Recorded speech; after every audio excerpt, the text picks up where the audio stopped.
मेरे दरवाजे पर एक बूढ़ी औरत रोज आती थी और दरवाजे पर बैठकर ऊंची ऊंची रोने लगती और बददुआ देती कि तुम्हारे घर से मैयत उठेगी।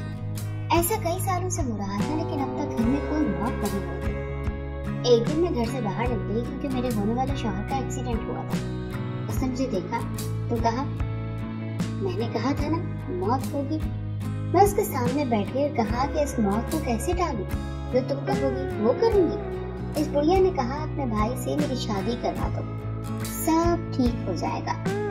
मैं मान गई और भाई जी शादी उसी वक्त करवा दी और उसी शौहर भी ठीक हो गया। बुढ़िया की रुखसती हुई तो रात में उसके कमरे में गई जहाँ भाई भी था। अंदर कदम रखा ही था कि जान निकल गई, क्योंकि वहाँ तो हमारी जिंदगी में कुछ ऐसे हादसा होते हैं जो ना चाहते हुए भी हमें उन्हें कबूल करना पड़ता है। जिन बातों का हम तसव्वुर भी नहीं कर सकते वो हकीकत बनकर हमारे सामने मुजस्सम हो जाते हैं। और ऐसा ही एक नाखुशगवार वाक़या मेरी जिंदगी में हुआ जो मेरे गले की हड्डी बन गया।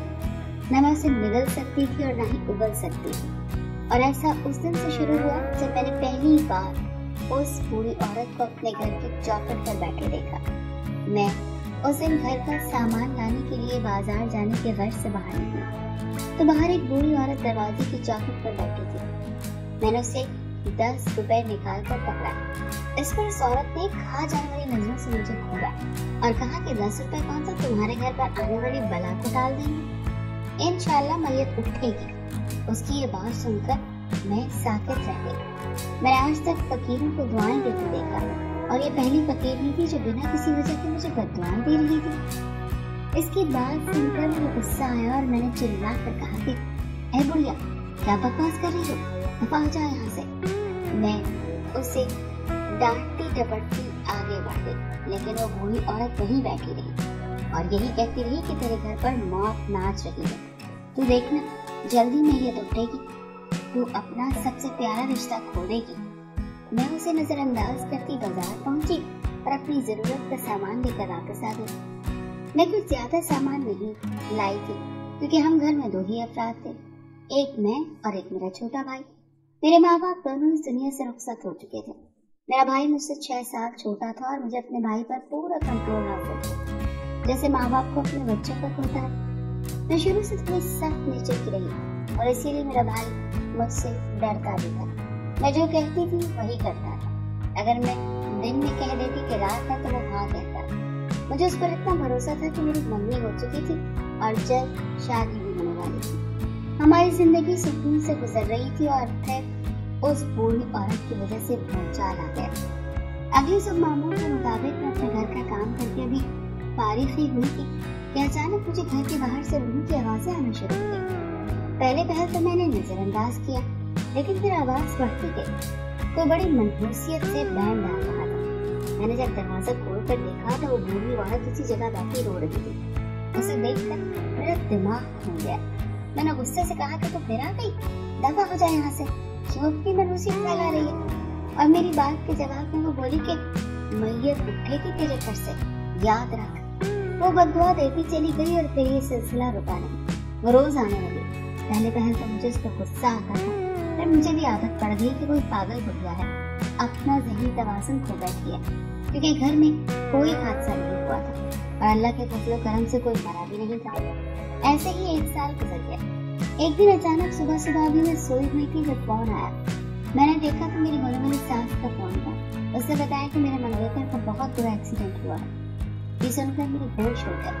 मेरा भाई भागते दौड़ते अस्पताल पहुंचे और जब मैंने अपने मंगेतर को देखा तो मेरे सर पर जैसे कयामत टूट पड़ी, क्योंकि वो सारा पट्टियों में जकड़ा पड़ा था। उसकी एक टांग टूट चुकी थी और सर पर भी काफी गहरी चोट आई थी। उसका बहुत सारा खून बह गया था। डॉक्टर ने कहा था कि अगले 24 घंटे मरीज के लिए बहुत जरूरी है, क्योंकि अगर इन 24 घंटों में उसे होश न आया तो वो कोमा में चला जाएगा। ये सुनते ही मैं रो पड़ी, क्योंकि मुझे अपने मंगेतर से बहुत मोहब्बत थी। उसे इस हालत में देखकर मेरा दिल फट कर रह गया। और फिर सुबह से शाम हो और उसे कोई होश न आया। सारी रात में दुआएं मांगती रही। कभी कभी दुआएं कबूल भी नहीं होती और मेरे साथ यही हुआ था। मेरा मंगेतर कोमा में जा चुका था। उस पर मैं बहुत रोई और अल्लाह से बहुत शिकवे किए कि उसने मेरे साथ ऐसा क्यों किया। मेरे भाई ने मुझे चुप करवाया और मुझे घर ले आया, क्योंकि अब अस्पताल में रुकने का कोई फायदा नहीं था। और जैसे ही हम घर के करीब पहुंचे, वो बूढ़ी औरत हमारे घर के दरवाजे पर बैठी थी। मुझे देखते ही वो कहका लगाकर हंसी और बोली कि देखा, मैंने कहा था ना, मैयत उठेगी, अब देख, अब उसे कोई नहीं बचा सकता। पहली बार मुझे उस बूढ़ी औरत से खौफ आया था। उसकी बातें सुनकर मैं डर गई थी। वो पागलों की तरह हंसते हुए वहां से चली गई और मैं रोते हुए घर आ गई। मुझे किसी पल चैन नहीं मिल रहा था। जिंदगी में पहली बार मैंने इतना डर गई थी। अब मैं अपने भाई को भी बाहर जाने से मना कर रही थी। वो मुझे कहता था कि बाजी, अल्लाह पर यकीन रखो, किसी के कहने से कुछ नहीं होता। लेकिन अब मुझे उस बूढ़ी औरत की बातों पर यकीन आ गया था।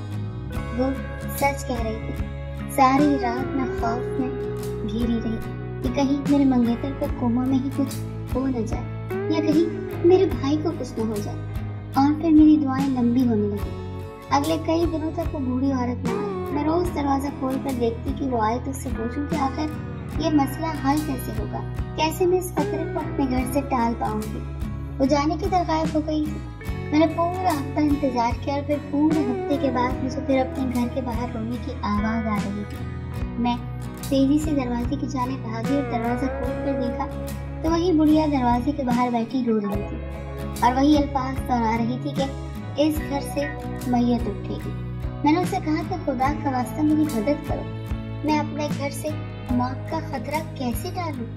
मेरी बात सुनकर वो चुप हो गई। मुझे देखा और कहा कि क्या वाकई तो इस मसले का हल चाहती है। मैंने कहा मैं बहुत परेशान हूँ, मेरी जिंदगी अजाब बनकर रहती है, मेरी मदद करो। उस पर उसने कहा कि मैं सोच कर बताऊंगी कि तुझ जैसी लड़की की मदद करनी भी चाहिए या नहीं। वो नहुसत से कहती हुई चली गई और मैं हैरत और परेशानी से उसे जाकर देख रही थी। क्या आखिर मैंने ऐसा कौन सा गुनाह किया था जो वो मुझे ऐसा कह रही थी।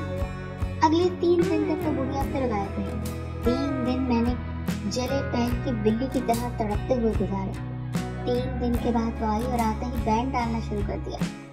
मैंने कहा कि बैंड डालना बंद करो और मुझे मसले का हल बताओ। इस पर बुढ़िया ने कहा कि मैं जो कहूँगी करना पड़ेगा।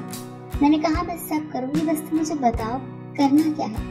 मैंने अपने मंगेतर की जान बचानी। इस पर बुढ़िया ने कहा कि अपने भाई की शादी मुझसे करवा दो, सब ठीक हो जाएगा। उसकी बात सुनकर मेरा दिमाग भग से उड़ गया। कहाँ वो बच्चा कल बुढ़िया और कहाँ मेरा चांद जैसा भाई। तेरा दिमाग खराब हो गया है बुढ़िया, अपनी उम्र देख और अपनी हरकतें देख। मैं गुस्से से गुर्राई। दिल किया कि उस बुढ़िया का गला दबा दूं, जिसकी वजह से आज ये सब हुआ था। अगर वो यहाँ आकर बैंड डालना शुरू न करती तो आज ऐसा ना होता। मेरी बात सुनकर बुढ़िया घूर कर मुझे देखने लगी और कहने लगी कि मेरा दिमाग ठीक है, लेकिन लगता है तुझे अपने घर के अफराद प्यारे नहीं। जा मान मेरी बात, अब तो मैयत जरूर उठेगी। वो मुझे बददुआ देती चली गई। उसकी बात सुनकर वाकई मेरा सर चकरा गया। मैं कमरे में आकर लेट गई और सोचने लगी कि आखिर मेरे साथ हो क्या रहा, मेरी जिंदगी में चल क्या रहा और ये सब कुछ क्यों चल रहा है। और सबसे शाम हुई। मेरा भाई घर वापस न आया। अब मुझे परेशानी होने लगी थी। वो हमेशा मगरिब से पहले आ जाया करता था, पर आज अभी तक नहीं आया। उसका फोन भी बंद आ रहा था।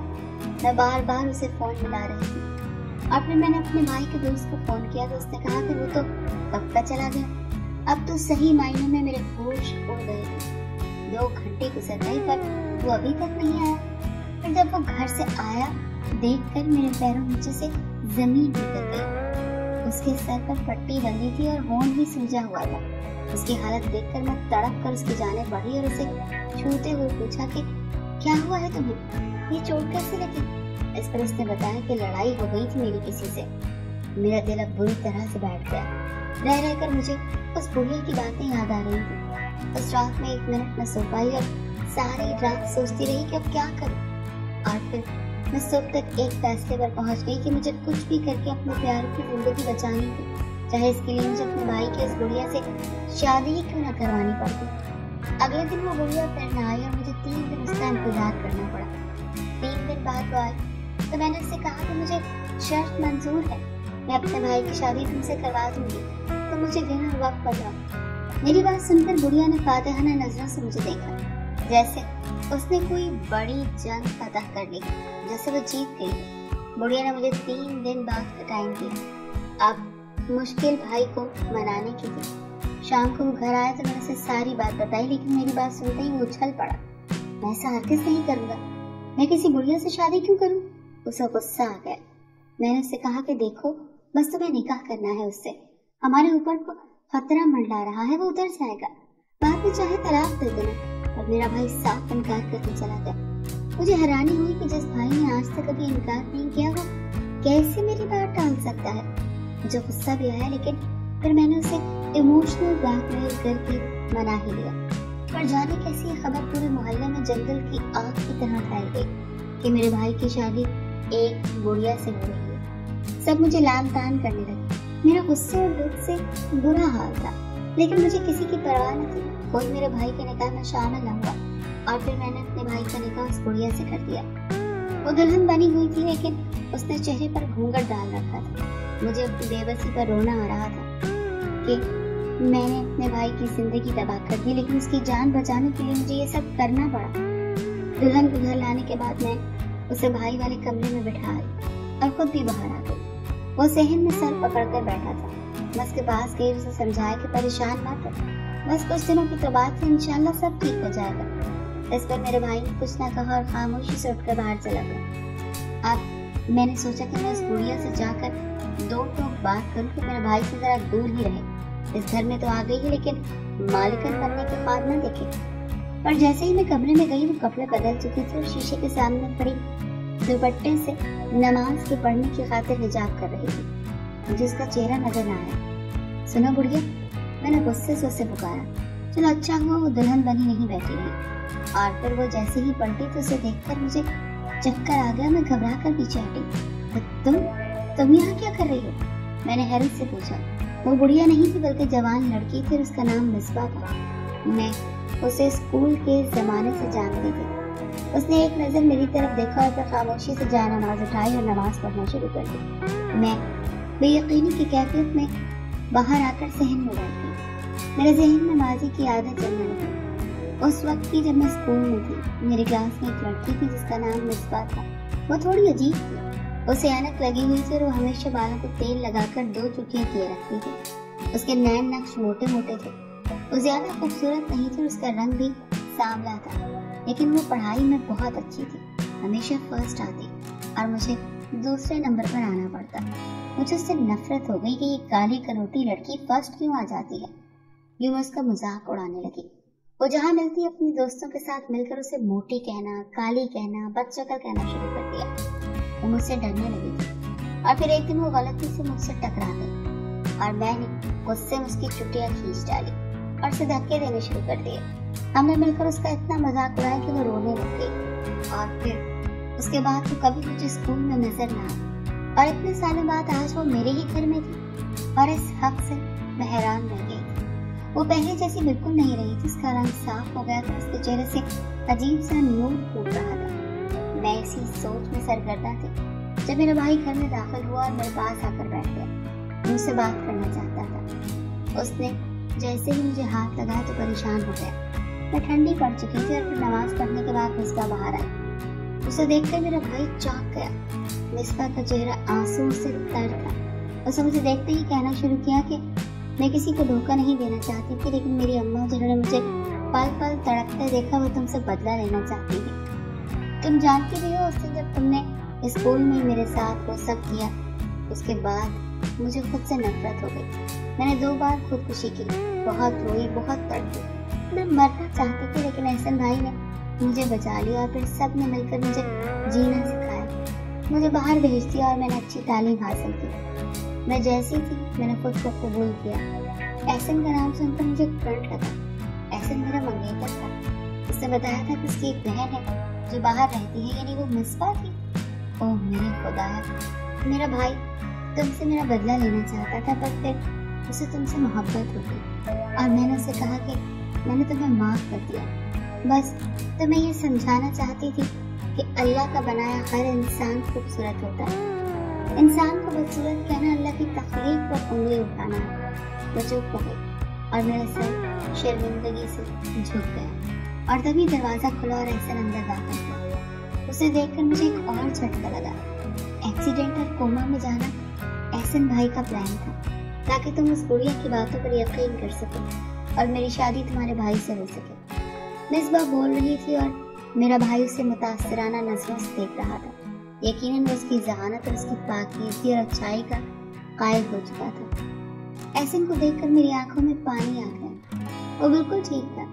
मैं बेसाख्ता उसकी जानिब बढ़ी और उसे छू कर देखा कि वो वाकई हकीकत है या ख्वाब।